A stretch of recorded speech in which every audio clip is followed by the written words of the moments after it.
들으신 줄로 믿습니다. 평소에는 주님이 나와 함께 하신 것을 잘 깨닫지 못하고 느끼지 못했지만 이런 인생의 큰 엄청난 그런 사건을 통해서 주님이 나와 함께하고 계시고 그냥 가만히 계신 것이 아니고 내 기도를 들어주시고 내 마음을 담대하게 하시고 위로하시고 또 문제를 해결해 주시는 이런 주님인 것을 절실하게 깨달은 그런 이제 은혜를 여러분들에게 간증을 했습니다. 여러분들도 예수님을 마음에 모시고 살면 우리 유영미 집사님과 같은 이런 놀라운 일들을 삶 속에서 체험하게 되는 것을 믿으시기를 주의 이름으로 축원합니다. 우리 유영미 집사님 나이가 젊지만 벌써 이렇게 인생의 큰 굴곡을 2번이나 겪으셨습니다. 여러분 한번 생각해 보세요. 제가 한번 상상을 해봤어요. 일주일 동안 눈을 감고 한번 살아보면 어떤 세상이 될까? 얼마나 답답하고 얼마나 절망스럽겠습니까? 의사가 희망적인 말도 해주지 않았는데 만약에 이 눈이 떠지지 않는다면 내 인생이 어떻게 될까? 얼마나 그 마음이 참담했겠는가 생각을 해봅니다. 그런데 우리 주님께서 아주 깨끗하게 기적같이 치료를 해주신 줄로 믿으시기 바랍니다. 여러분 아무리 작은 암이라도 당신 암 걸렸습니다라고 이 소식을 듣는다면 여러분도 얼마나 가슴이 덜컥 내려앉겠습니까? 암 소리만 들어도 절망이 됩니다. 그러나 이런 가운데도 우리 주님께서 함께 하셔서 깨끗하게 건강을 주신 이 주님을 찬양합니다.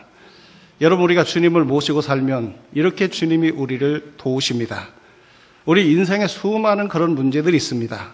질병만 있겠습니까? 사고가 있고 여러 가지 많은 실패가 있고 여러 가지 많은 그런 시행착오가 있고 인생이라고 하는 것은 얼마나 많은 문제를 가지고 있는지 모릅니다. 마치 산을 타는 사람이 산 넘으면 또 하나의 산이 있고 그 산을 넘어가면 또 하나의 산이 기다리고 있는 것처럼 인생은 문제의 연속이라고 이렇게 얘기할 수가 있습니다. 그러면 여러분 과연 우리 인생이 과연 어떻게 이 인생의 높은 산들을 넘어서 우리가 원하는 그런 영원한 천국까지 잘 갈 수가 있겠습니까? 우리가 주님을 모셔야 되는 줄로 믿으시기를 주의 이름으로 축원합니다. 어떤 사람은 나는 나만 믿는다고 얘기합니다. 얼마나 어리석은 일인지 모릅니다. 인간은 한계적인 존재입니다. 사람이 할 수 있는 것은 한계가 있는 거예요. 여러분 내 곁에서 사람이 다 떠날 때 누가 나를 도와줄 것입니까? 인간의 한계에 다다를 때 누가 나를 도와줄 것입니까? 주님만이 나를 도우신다는 것을 믿으시기를 바랍니다. 특별히 우리 인생은 무엇이 바른 삶인지 알지 못하고 있습니다. 마치 우리가 사막 가운데 한가운데 서 있는 것처럼 어디가 길인지 우리는 알 수가 없어요. 모두가 다 길인 것처럼 보입니다. 그런데 진정한 인생길을 인도할 분이 과연 누구시겠습니까? 오직 세상 만물을 창조하신 주님만이 우리를 인생의 참길로 인도하실 수 있다는 사실을 믿으시기를 주의 이름으로 축원합니다. 특별히 인생의 가장 큰 문제가 무엇입니까? 그건 주의 문제고 심판의 문제입니다. 한 번 죽는 것은 사람에게 정하신 거지 그 외에는 심판이 있다고 말씀했습니다.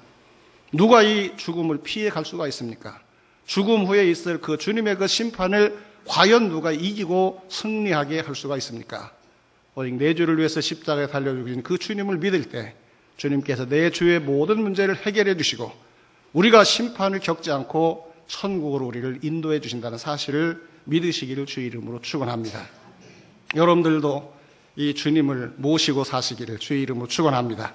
그래서 어떠한 문제를 당할지라도 문제는 있으나 망하지 않고 문제는 있으나 언제나 이기고 극복하고 승리하는 이런 삶을 사시기를 주님의 이름으로 축원합니다. 그렇다면 오늘 이 시간 여러분들 한번 가만히 생각을 해보시기 바랍니다. 과연 나는 주님을 모시고 살고 있는가? 주님은 내 마음속에 과연 좌정하고 계신가? 내 삶을 인도하고 계신가? 한번 여러분들 생각해 보시기 바랍니다. 주님을 모시는 사람의 2가지 형태가 있습니다. 한 가지 형태는 내가 언제 어디서 주님을 영접했는가 하는 것을 확실히 알 수 있는 그런 사람들입니다. 믿지 않는 시대와 믿는 시대의 경계선이 뚜렷한 그런 사람이 있어요. 예를 든다면 사도 바울 같은 사람, 전에는 예수 믿는 것을 너무너무 싫어해서 예수 믿는 사람을 핍박하기 위해서 다메섹이라고 하는 도시로 도망간 그 크리스찬들을 쫓아가서 괴롭히려고 쫓아갔습니다. 그런데 그 길가에서 가던 도중에 예수님을 만나고 그 예수님이 바로 하나님이 보내신 구주라는 것을 깨닫고 주님을 영접합니다. 바로 이렇게 믿지 않던 시대와 믿던 시대의 경계선이 확실한 사람이 있어요. 이런 사람은 내가 언제 어디서 주님을 영접했는가 확신이 있고, 그리고 내가 주님이 내 안에 계신다는 걸 확실히 알 수가 있습니다. 오순절날 마가의 다락방에서 사람들이 성령 강림을 위해서 간절히 기도하는 중에 성령이 강력하게 임하셨습니다. 성령 받은 날짜와 장소를 알 수가 있습니다. 근데 여러분, 대부분의 사람들은 내가 과연 성령을 받았는가? 성령을 받았다는 것은 주님을 내 마음에 모셨다는 말과 똑같은 얘기입니다. 주의 성령이 내 마음속에 임하시는 것을 얘기하기 때문에 그렇습니다. 그래서 내가 과연 성령을 받았는가? 언제 어디서 받았는가? 이걸 알지 못하는 사람들이 많이 있습니다. 그래서 구원파 같은 그런 이단, 우리 주변에 보면 기쁜 소식 선교회라고 있습니다. 저쪽 그 버스 종점 쪽에 저쪽으로 가면 기쁜 소식 선교회 간판 크게 붙여 가지고 박옥수 목사가 그 교주인데요. 이제 권신창 계열에서 나온 이단입니다. 이런 데서는 사람들을, 우리 크리스찬들을 미혹할 때 무슨 말 하는가 하면 당신 구원 받았습니까? 물어요. 그러면 다 구원 받았다고 얘기해요. 그러면 당신이 구원 받았다면 당신이 거듭난 장소와 시간을 압니까? 얘기해 보세요. 라고 얘기합니다. 어떠세요, 여러분들? 내가 주님을 영접한 날짜와 시간을 정확히 알고 있습니까? 아는 사람은 거의 없습니다. 이렇게 특별한 사건을 통해서, 예를 들면 이렇게 새생명 축제에 나와서 여기서 주님을 영접하면 2011년 새생명 축제 때 대광교에서 내가 주님을 영접했다고 말할 수가 있어요.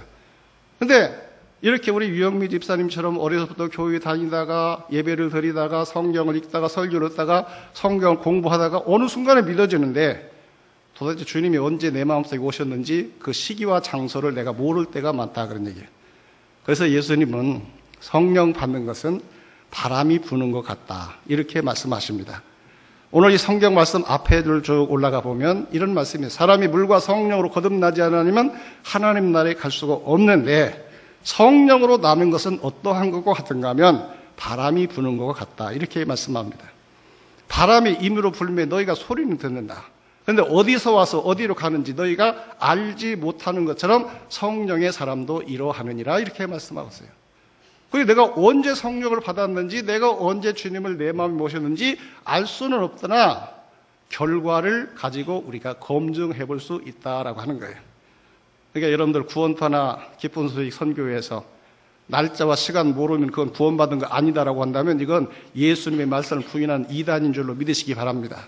이단이 우리를 미혹하기 위해서 쓰는 아주 얕은 저급한 그런 술수에 불과합니다. 그럼 뭘 가지고 우리가 예수님을 모셨는지 우리가 확인할 수가 있느냐? 내가 진실로 예수님이 하나님의 아들이고 나의 구주입니다라고 내가 믿어지고 내가 입술로 고백할 수 있다고 한다면 이것은 바로 성령 받은 증거인 줄로 믿으시기 바랍니다. 이건 바로 주님이 내 안에 계시다는 증거예요. 어떠한 사람도 성령 받지 아니하고는 예수를 구주라고 얘기할 수가 없어요. 고린도전서 12장 3절에 보면 성령으로 아니하고는 예수를 주시라 할 수 없느니라 라고 말씀하고 있습니다. 여러분, 다른 종교의 불교 승려나 아니면 다른 종교의 그 신학자들 보면 성경을 우리보다 더 잘합니다. 그들은 어떻게 보면 성경 박사예요. 그런데 믿지 않습니다. 왜 그런 줄 아십니까? 성령을 받지 않았기 때문에 그렇습니다. 오늘 시간 내가 이 주님과 동행하는 삶을 살고 있는지 한번 여러분 검증을 해야 돼요. 교회를 오래 다닌다는 것 가지고 안심하면 안 됩니다.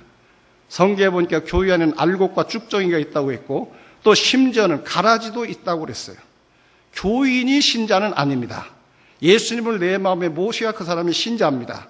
신자가 될 때, 내가 어려움 당할 때, 내가 기도할 때 하나님이 응답해 주시고 내 길을 인도해 주시는 줄로 믿으시기를 주의 이름 축원합니다. 내가 대광교회 다니니까 주님은 내 안에 계시지, 이것은 아닙니다. 오늘 여러분들 새생명 축제를 통해서 정말로 나는 주님을 모시고 주님과 동행하고 있는지 스스로를 향해서 질문해 보시기 바랍니다. 예수 그리스도가 하나님의 아들이고 나의 구주라고 확실히 믿고 고백할 수 있는 분은 아멘 하시기 바랍니다. 그런데 예수 그리스도가 하나님의 아들이라니 믿어지지 않는 4대 성인일 뿐이지 어떻게 예수님이 처녀에게서 아이가 날 수가 있는가? 어떻게 죽은 사람이 살 수가 있는가? 믿어지지 않는겠어요? 그러면 여러분들은 교인일 줄은 모르지만 신자는 아닙니다.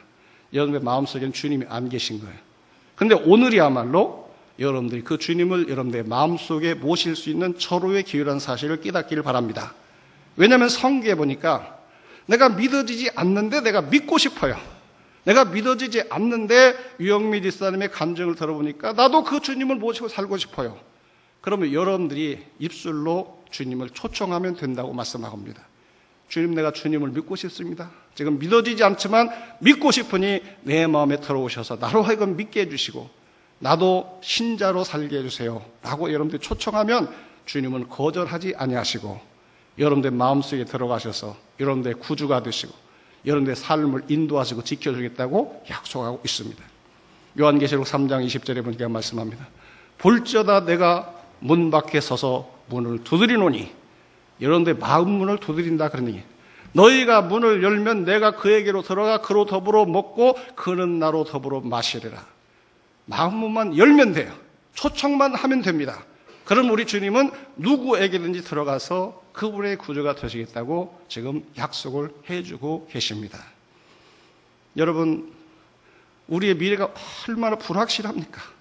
얼마나 요동치는 그런 시대를 우리가 살아가고 있습니까? 여러분 미래를 여러분들은 장담할 수 있습니까? 그 불확실한 그 미래를 주님과 함께 가시기를 주의 이름 축원합니다. 그러기 위해서 아직도 주님을 영접하지 못한 분 계시면, 주님을 아직도 믿지 못한 분 계시면 오늘 시간 주님을 영접하고 돌아가시기를 주님의 이름으로 축원합니다. 죄송한 말씀이지만 모두가 한번 다 눈을 한번 감아주시기 바랍니다. 눈을 감으시고 하나님과 나 사이에서 자신을 한번 성찰해 보세요. 나는 정말로 믿는 사람인가? 나는 정말로 주님을 내 마음에 모시고 살고 있는가? 한번 뒤돌아보시고, 여러분들 만약에 예수님을 하나님의 구주와 나의 그 하나님의 아들과 나의 구주로 믿어지지 않는다면 내 안에 예수님이 안 계신 것을 깨닫기를 바랍니다. 그런 분들은 일어나시기 바랍니다. 여러분, 제가 여러분들이 주님을 영접하도록 도와드리겠습니다. 제가 먼저 하는 대로 따라서 믿음으로 따라하기만 하면 여러분들 마음 문을 열게 될 것입니다. 주님은 약속대로 우리 마음속에 들어오셔서 우리의 구주가 되어주시고 우리를 구원하시고 우리의 삶을 인도해 주실 줄로 믿습니다. 자신을 한번 뒤돌아보고, 목사님, 뒤돌아보니 내가 교인으로 살았지만 신자로 살지 못했습니다. 나도 유영미 집사님처럼 살아계신 주님을 모시고 살고 싶습니다. 나를 도와주세요 하시는 분 계시면 그 자리에서 조용히 일어나시기 바랍니다. 모두가 다 눈을 감고 있습니다. 다른 사람 눈 의식할 필요가 없어요. 나만 일어나면 됩니다. 나만 주님 앞에 일어나면 이 시간 내가 시키는 대로 하면 주님이 내 마음에 찾아오셔서 우리 유집사님과 같은, 아니 그 이상의 풍성하고 능력 있는 그런 삶을 여러분들이 살 수가 있습니다. 마지막 심판대 앞에서 우리 주님이 그 심판을 넘어서게 하고 영원한 천국으로 여러분들을 인도해 주실 것입니다. 많은 분들이 일어나셨습니다. 아직도 앉아 계신 분 중에 그런 분이 많이 계시라고 저는 봅니다. 주저하지 마시고 일어나시면 제가 여러분들을 도와드리도록 하겠습니다. 다음에도 기회가 있겠지? 천만의 말씀입니다. 내일 일을 너희가 알지 못한 도다라고 말씀했습니다. 보라, 지금은 은혜 받을 만할 때요, 보라, 지금은 구원의 날이라고 했습니다. 지금이 아니면 기회가 없다고 생각하시고 이 생명의 결단을 지금 하시기를 주님의 이름으로 권고를 드립니다. 굉장히 많은 분들이 일어났습니다. 혹시 아직도 결단하지 못하고 계십니까? 생명을 결정한 일입니다. 나를 도와주시고 나를 구원하시고 나를 지켜주실 그분을 영접하는 일입니다.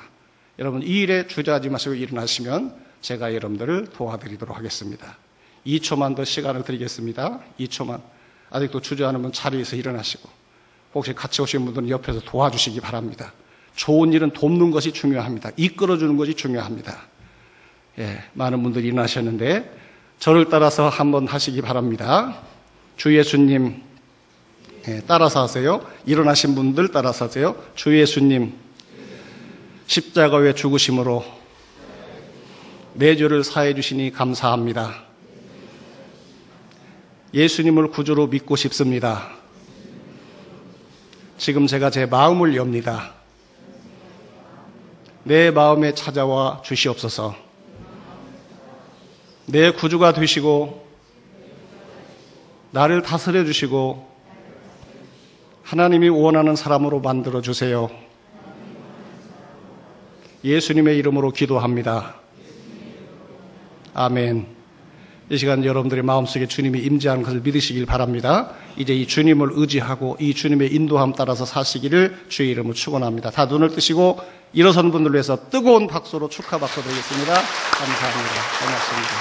네, 앉으시기 바랍니다.